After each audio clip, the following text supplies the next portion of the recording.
இப்ப இதுல இன்னொரு விஷயம் இருக்கு மேம். அந்த அறிக்கையில குடுத்திருக்கும் போதே மீன்ஸ் அந்த கோர்ட்டுக்கு சப்மிட் பண்ணிருக்க அந்த இதுல வந்து பிசிக்கலி மென்டலி ரொம்ப வந்து அவங்க பாதிக்கப்பட்டதா சங்கீதா சொல்லியிருக்காங்க.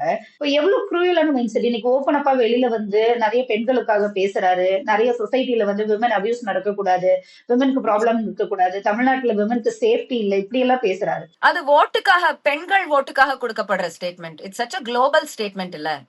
பொம்பளைங்க ஓகே. ஓட்டு வேணும்னா சரி உங்களுக்கு பாதுகாப்பு கொடுக்குறேன், அவ்வளவுதான். அவ்வளவுதான் அவர் சொன்னாரு. அத பெருசு, அத பலூனா ஊதுனதெல்லாம் நாம தான், மக்கள் தான். ஓ பெண்களுக்கு பாதுகாப்பு கொடுப்பாரு, எப்படி கொடுப்பாரு, இப்படி கொடுப்பாரா, அப்படி கொடுப்பாரா, மக்கள் தான் ஊதுனாங்க.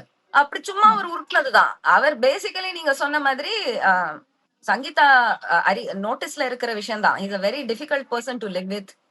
ரொம்ப அடல்ட்ரி பண்ற பர்சன், ரொம்ப சங்கீதா முதுகு பின்னாடி நிறைய கேர்ள்ஸோட சுத்தி இருக்கிற பர்சன், நிறைய கேர்ள்ஸ் ஏமாத்தி இருக்கிற பர்சன், நிறைய பொண்களை சும்மாவே கோயிலுக்கு கூட்டிட்டு போய் குங்குமம் எல்லாம் இட்டு கல்யாணம் ஆயிடுச்சுன்னு சொல்லி அவர் அவர் கிராக்குங்க.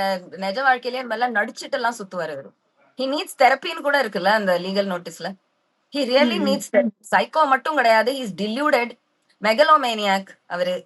இத்தனை இருக்கு, ஏகப்பட்ட சைக்கலாஜிக்கல் ப்ராப்ளம்ஸ் விஜய்க்கு.